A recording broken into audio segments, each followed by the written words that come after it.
तापहारिणे सच्चिदानंद रूपाय तस्मै श्री गुरुवे नमः। कहते हैं कि भाव भक्ति से बड़ा भाव ये एक सार है। भाव से जो प्रभु को भजे तो भव से मेरा पार है। भाव से प्रभु को भजने का मतलब क्या है और भवसागर से बेड़ा हो पार होने का मतलब क्या है, ये बात हम प्रतिदिन सत्संग में सुनते हैं कि भवसागर क्या है। भवसागर हमने आपने ही बनाया है। विचारों का जो भवसागर है वो हमसे पार नहीं हो रहा है, और वो इसलिए पार नहीं हो रहा है कि हमारे भाव भवसागर में लगे हुए हैं। अपने भाव हम भवसागर से हटा ही नहीं रहे हैं,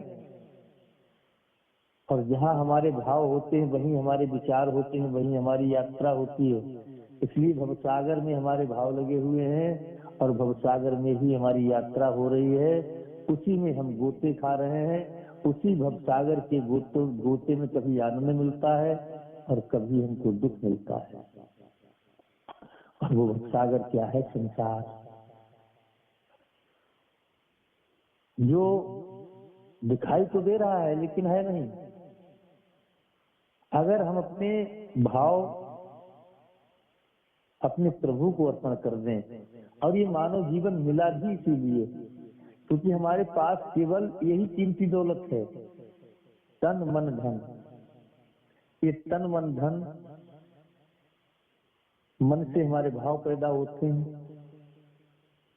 जहाँ भाव बनते हैं वहीं हमारा तन लगता है, वहीं हमारा मन लगता है, वहीं हमारा धन लगता है।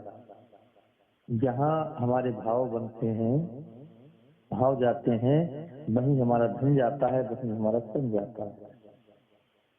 तो अगर हमारा भाव प्रभु की तरफ समर्पित हो जाए तो हमारा तन मन धन प्रभु की तरफ लग जाएगा।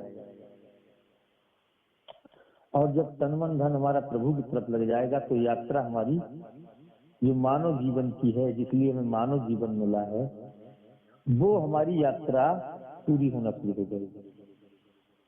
और एक बात बताएं, आप इस यात्रा की तरफ बढ़ जाएं दिल से, मंजिल ना मिले ऐसा हो ही नहीं सकता।